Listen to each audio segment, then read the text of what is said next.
Hello! How are we all doing today? It feels amazing to be back to our regularly scheduled programming.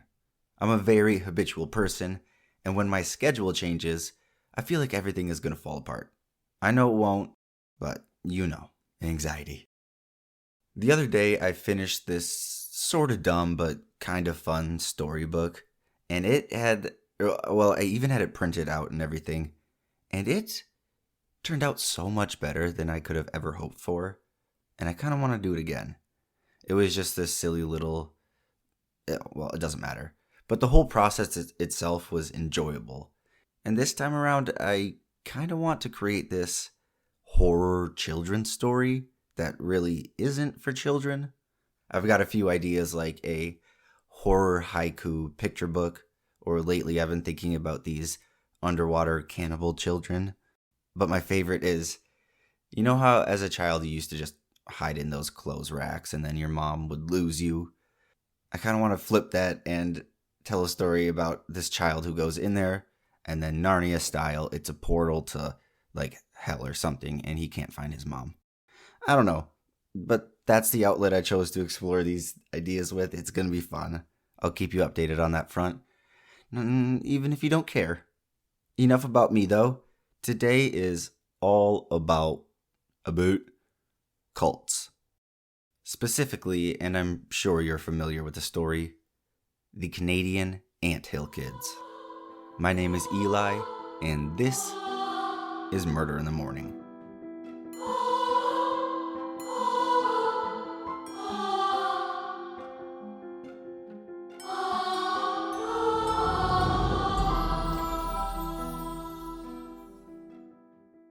My sources for today come from Cult Nation, All That's Interesting, Wikipedia, and any others I will list down below.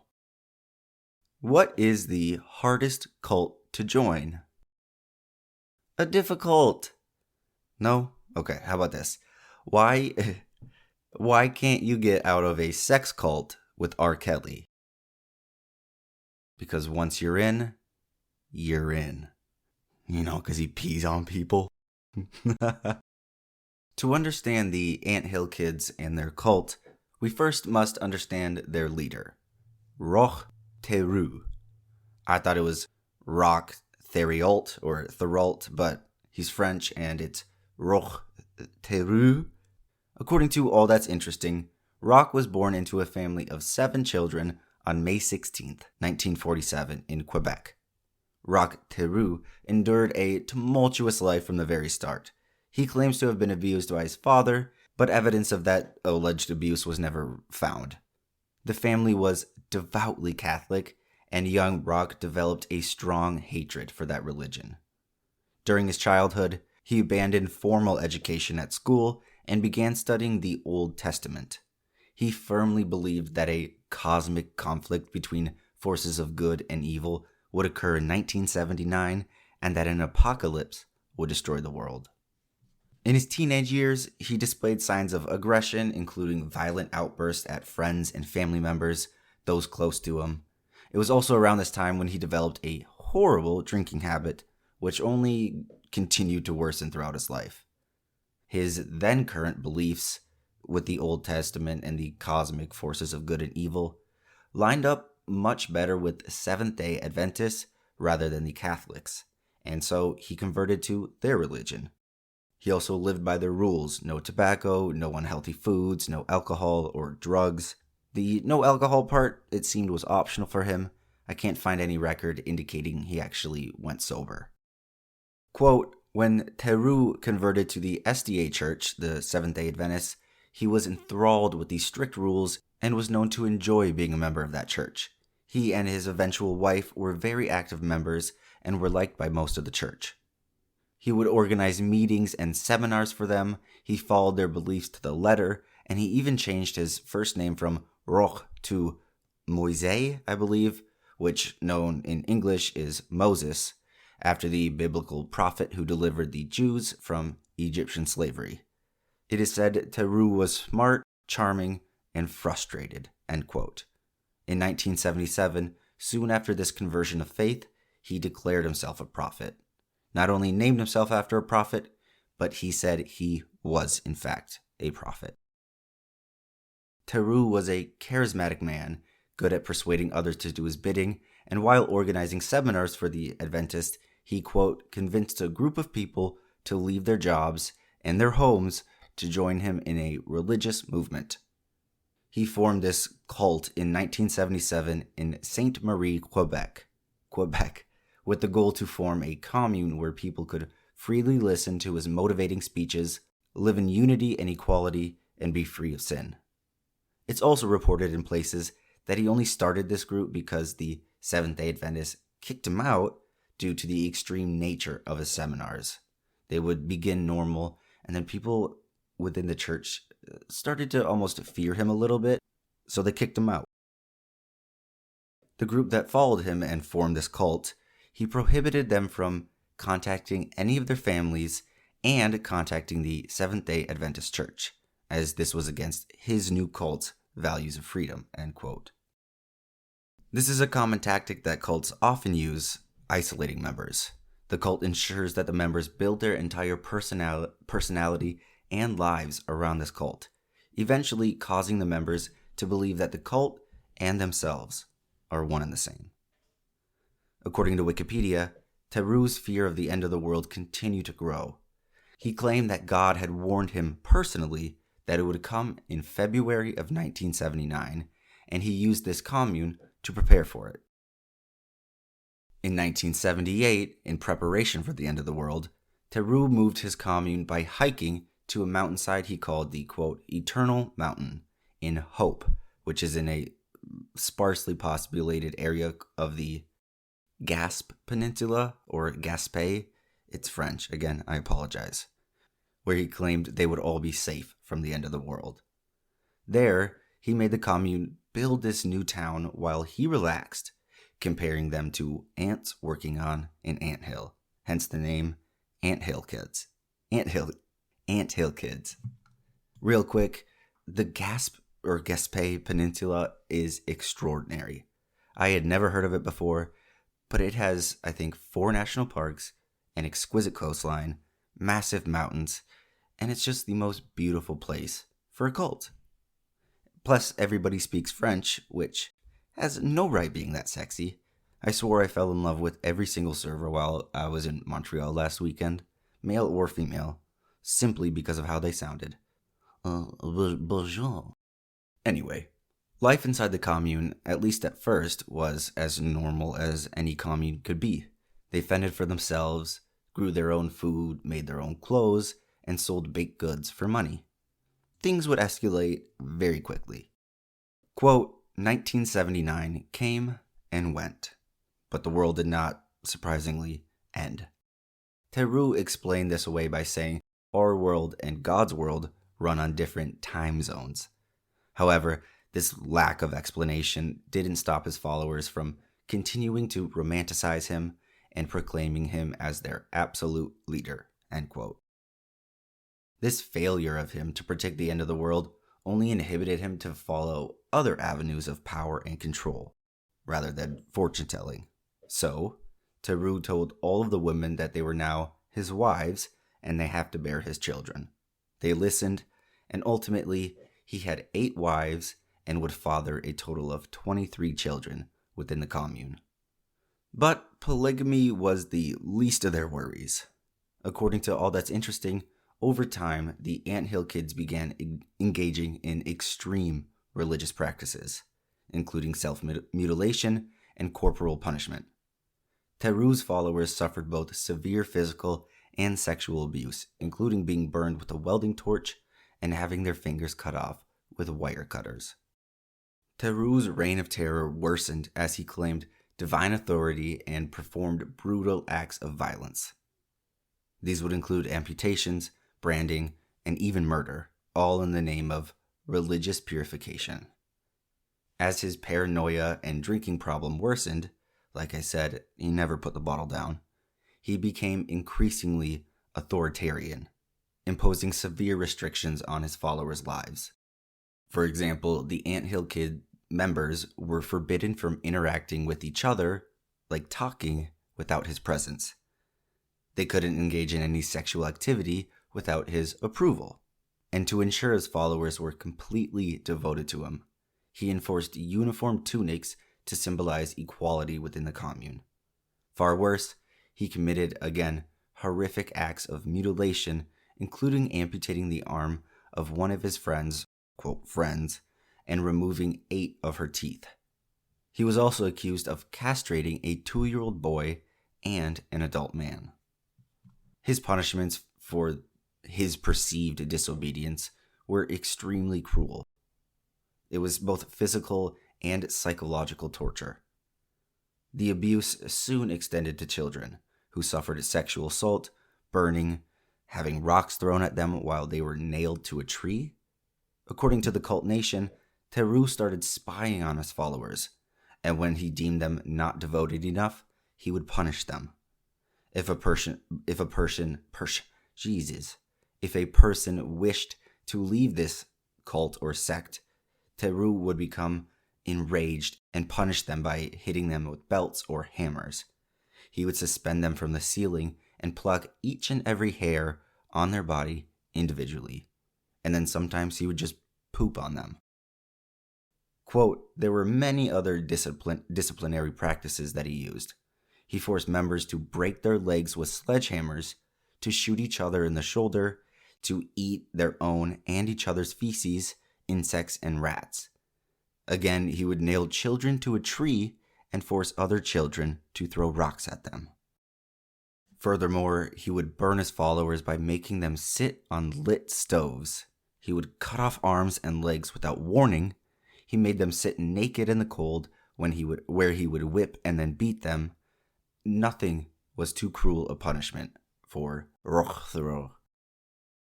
However, the worst thing he ever did came when one of his followers complained of pain in the abdomen. Theriault forced her to undress, laid her on the kitchen table, punched her in the stomach, then performed an enema by shoving a tube up her rectum and filled her up with olive oil.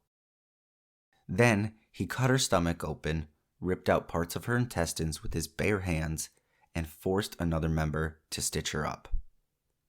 Then he shoved a tube down her throat. I assume it was the same tube he performed the olive oil enema with. Oh, that'd be a good band name. Olive oil enema. He shoved this tube down her throat and made other women blow air into it. Not surprisingly, or unsurprisingly, the woman died within a day. Of course, Theriault, as the prophet he was, he had powers of resurrection. He claimed he would bring her back to life. This resurrection consisted of drilling a hole into the dead woman's skull, bear with me, and having every male member ejaculate into it. The woman remained dead. I cannot fathom what else they endured during their time there. Theriault's downfall would finally come in 1989, after over a decade of leading this cult, after one member barely escaped with her life. Gabrielle Lavalle, or Leveille, I'll just call her Gabrielle, had attempted a first escape, was caught, and punished.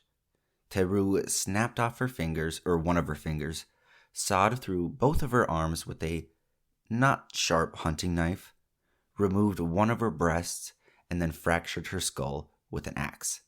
Miraculously, she survived and tried again. This time, Gabrielle managed to escape and reported the Anthill kids to authorities, leading to a full-on police investigation. Quote, Canadian law enforcement launched a manhunt for what was now one of the country's most infamous criminals. After going into hiding, Theriault was eventually caught and arrested on multiple counts of assault and manslaughter, and the Anthill kids cult soon dissolved. In 1993, he pleaded guilty to second-degree murder for the woman he cut open and killed and then tried to resurrect, and he was sentenced to life in prison.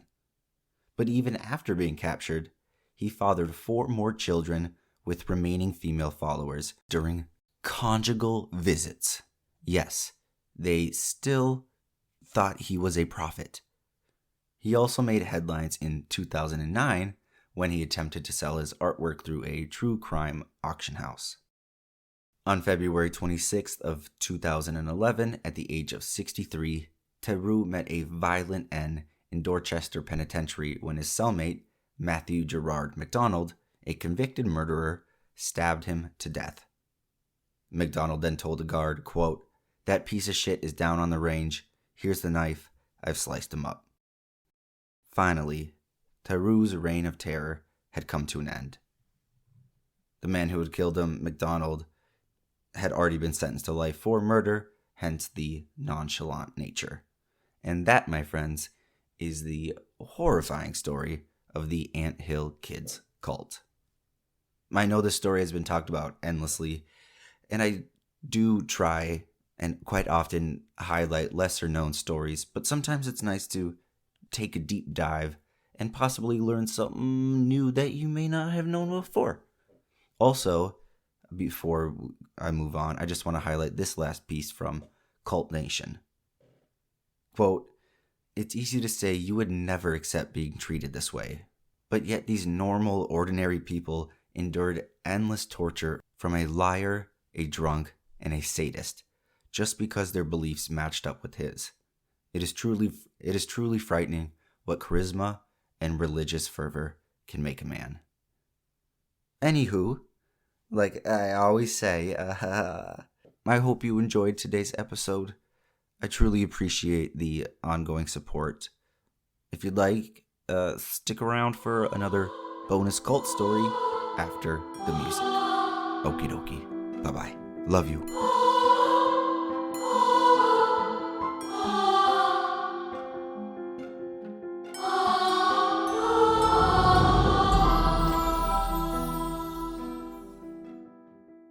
Okay, so I found this story while researching the prior story. Ooh, my lips are wet. And I want to say that I've heard of this one before, but I'm not sure. And it is weird. Titled, "The Yellow Deli, a Cult Disguised as a Sandwich Place." Written by Ayla Wise of theprofilehhs.com. This is typically longer than my usual bonus stories, but I think it's important to keep talking about these cults, organizations, religions that continue popping up even in modern times. What was that word that I'm supposed to call cults? New religion, an NRM, new religious movement? A NERM? I think that's the politically correct word for cult now. Whatever. Quote, "For legal reasons, all the details outlined below are alleged unless otherwise stated. When thinking about cults, the typical image that comes to mind is something reminiscent of the Manson family, Jonestown, or the Love Has Won cult. Gatherings of people who participate in activities that are dangerous to themselves and others. People who live out in fields and communes who are isolated from society and believe in some strange god. We think of cults as something obvious, not subtle. We don't think of cults as being smart, conniving, and businesslike. We sometimes forget that in order for a group to gain a large following, they have to be convincing in their ideology.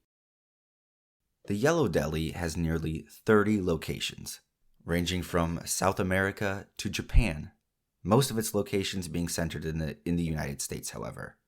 The restaurant serves a variety of sandwiches made from homemade bread, vegetables, and fruits grown by the owners, along with meats grown and caught by the restaurant themselves.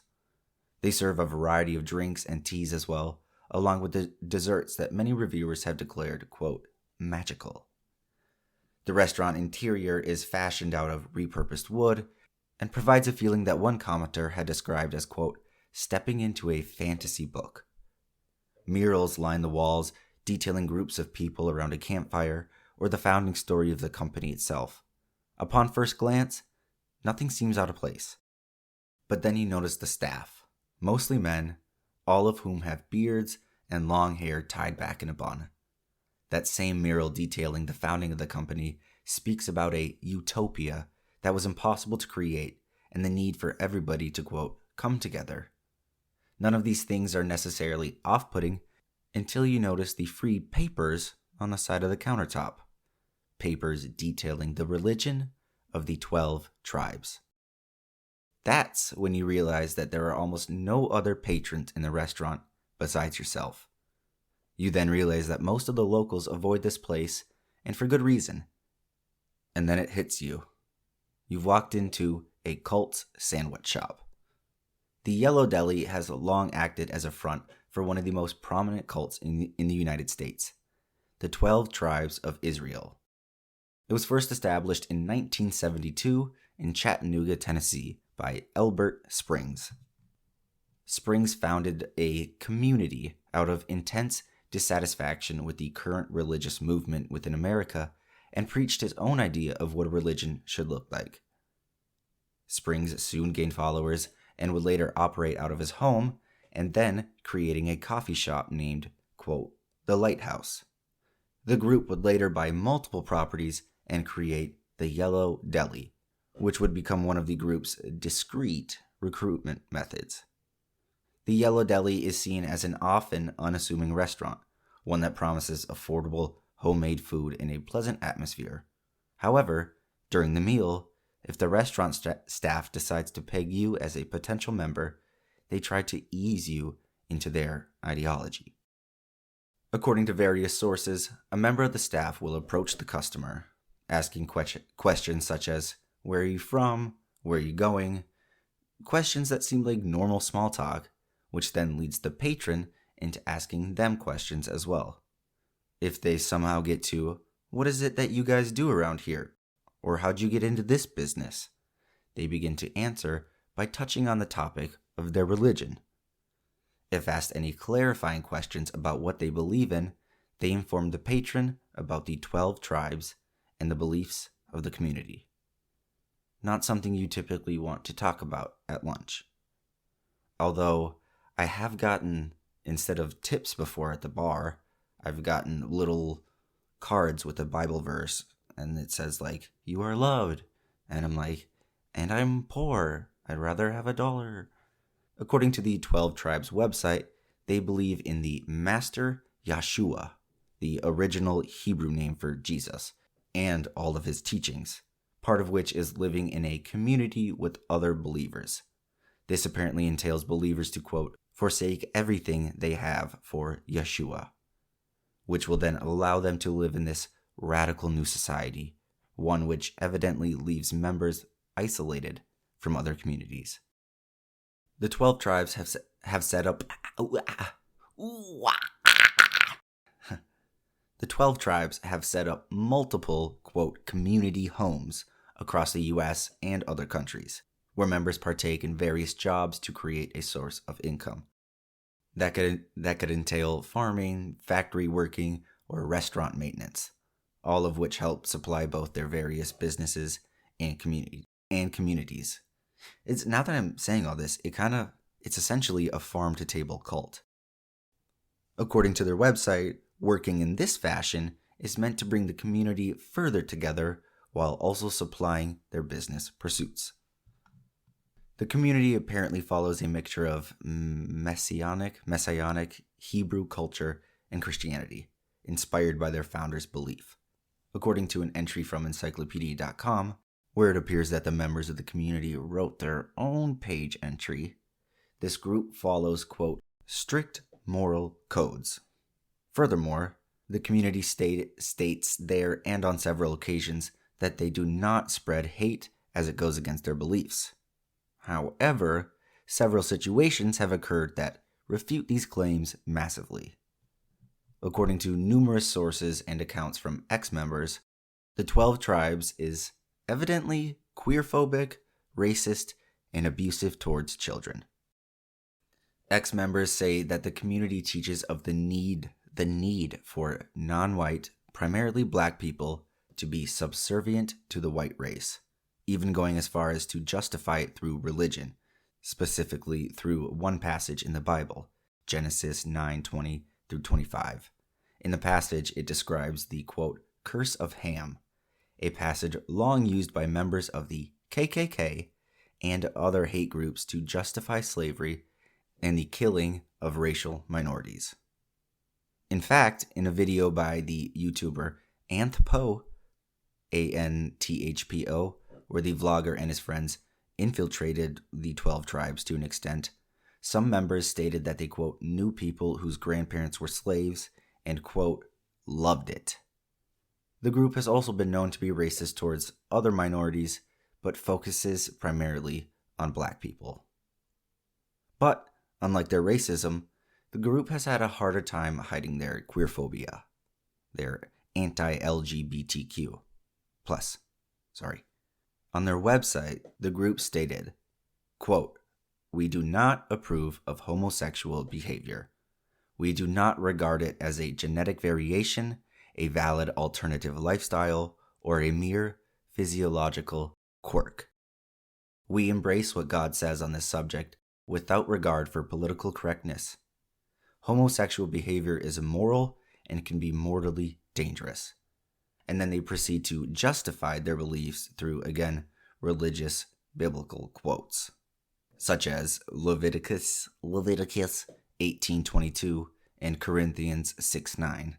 Again, both quotes often used by hate groups and the KKK. The yellow delis are freaking KKK. And both quotes have been proven to be mistranslated.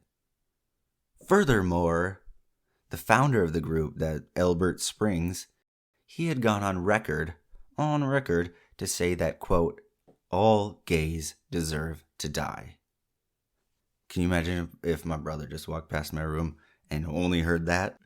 Ex-members of the group have also stated that the group boasts about their, quote, former gays, stating that they managed to convert gay people to be straight. The group has not yet commented on their status on trans people or non-binary people, but it can be assumed that they are also extremely intolerant of them. The group continues to deny their status as a hate group, despite their practices being proven to fit the exact definition of one and what they say on their website. But what is nearly impossible for them to deny is the fact that the group faced numerous accusations of child abuse, to the point where Germany seized an entire sect's children due to the issue. Sects, S-E-C-T-S. The 12 tribes makes their money through various business pursuits, as stated before. Many of these pursuits involve intensive labor and factory work, which the group often forces the children to do. Children, as in anybody below the age of 18 who can walk, are often seen performing various laborious tasks in the community's farms, tasks that would be considered even backbreaking for adults.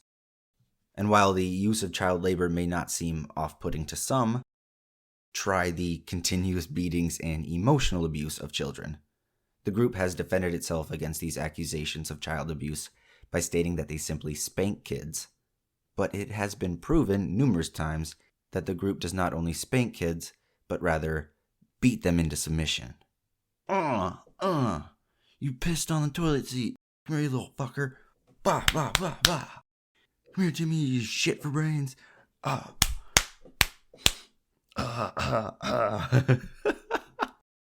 All gays deserve to die. Whack, whack, whack. Silly. Where was I? Oh, yes. This practice of beating children has been proven multiple times to be incredibly ineffective and will only cause the children to develop further issues as they grow into adulthood. Unfortunately, due to the nature of the allegations and various, I assume, ongoing lawsuits, I am unable to speak further on this issue. As of right now, it is unclear whether or not anything can or will be done about them, despite numerous allegations. However, it is important to state this. Nobody just joins a cult simply because they're evil. Groups like the 12 tribes and others have proven to be extremely predatory towards individuals, specifically individuals who are under momentous amounts of stress, going through extreme hardship, and are emotionally or physically isolated from others. It is important to remember that in order to gain a large following of people, the ideology behind the matter must be at least somewhat convincing. The 12 tribes are a dangerous group, and while the people within it may have the best intentions at heart, the group has still proven again and again to be bigoted, hateful, and unsafe to deal with, end quote. Whew, wow, the Yellow Deli, everyone. Kind of want to go try it, though. That is all I have for you, my friends. I had a lot of fun putting this one together, and I hope you had fun listening. Thanks again from the bottom of my heart. Thanks again from the bottom of my heart. And I'll see you guys in a few days. Okie dokie. Bye-bye. Love you.